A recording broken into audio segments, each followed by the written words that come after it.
Nous sommes à Alger en octobre 2014, à 2 pas de la rue Belouizdad, où est actuellement domiciliée la Fondation Feraoun. C'est ici que sont conservées les archives Mouloud Feraoun. Jusqu'à présent, ces documents ont été très peu consultés. Ils sont restés dans l'état où les ont trouvés ses enfants, au moment de l'assassinat de l'écrivain en mars 1962. L'équipe manuscrit francophone est l'une des 20 équipes de l'ITEM, qui est un laboratoire du CNRS. L'ITEM, c'est l'Institut des textes et des manuscrits modernes. C'est un laboratoire scientifique qui est donc une émanation du Centre national de la recherche scientifique en France et qui a pour objectif de travailler sur les manuscrits d'écrivains. Alors, l'ITEM est né il y a 40 ans et il a travaillé essentiellement jusqu'à présent sur les manuscrits de Flaubert, de Zola, de Proust, de Valéry.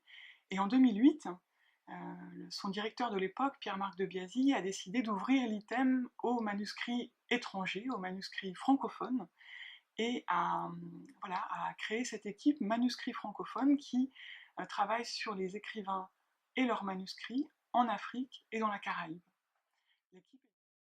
C'est au printemps 2014, par l'intermédiaire de l'Institut français d'Alger, qu'Ali Feraoun, le fils aîné de Mouloud Feraoun, nous a contactés pour proposer une expertise du fonds d'archives.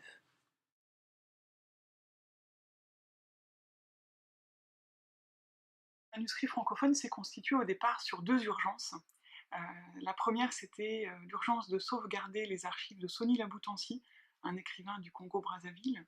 Et la deuxième, c'était de valoriser une archive qui était très bien conservée dans la famille, mais absolument confidentielle, qui était celle de Jean-Joseph Rabé-Arrivé, qui est un écrivain malgache.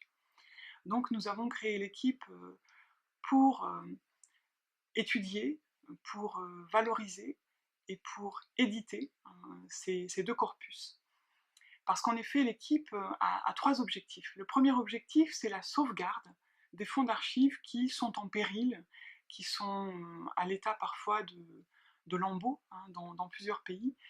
Et le deuxième objectif, c'est ensuite de les analyser, ces corpus, de transformer, si vous voulez, l'archive en corpus, de transformer les documents papier, les piles de cahiers d'écoliers, les amoncellements de papier volant en un corpus de travail qui soit le dossier de genèse pour chaque écrivain.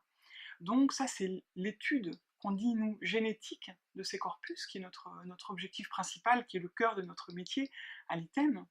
Et le troisième objectif, c'est de valoriser la diffusion de ces documents, de ces corpus magnifiques auprès du public, auprès des chercheurs, mais aussi du grand public.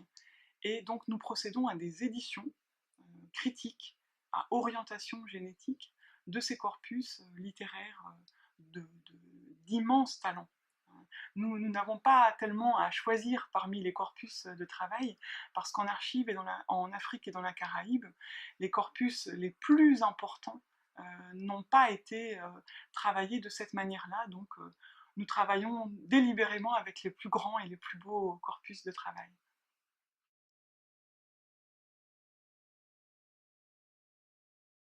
Lorsque l'on parle d'inventorier un fonds d'archives, on parle de décrire la totalité des documents qui y sont contenus et de leur attribuer une cote, c'est-à-dire une indication aisément repérable et qui permettra de nommer ces documents dans toutes les opérations ultérieures.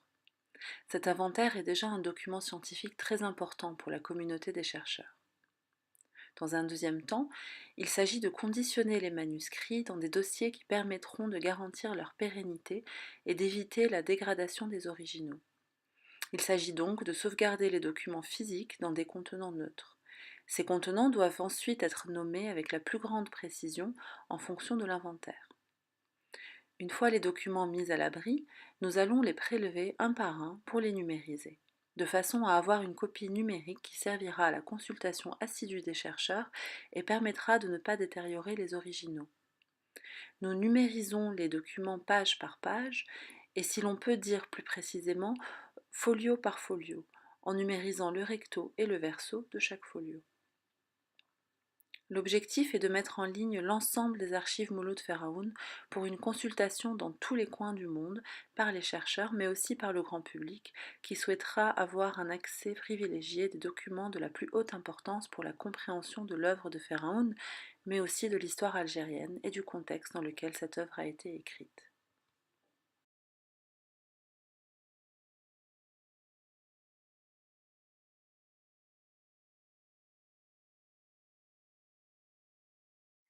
La génétique, c'est l'étude des processus de création littéraire, c'est-à-dire qu'on s'intéresse à la manière dont l'écrivain a produit son œuvre. En quelque sorte, on se place derrière son épaule, on entre dans son atelier et on découvre les étapes qui ont conduit du premier brouillon à l'édition de ces œuvres.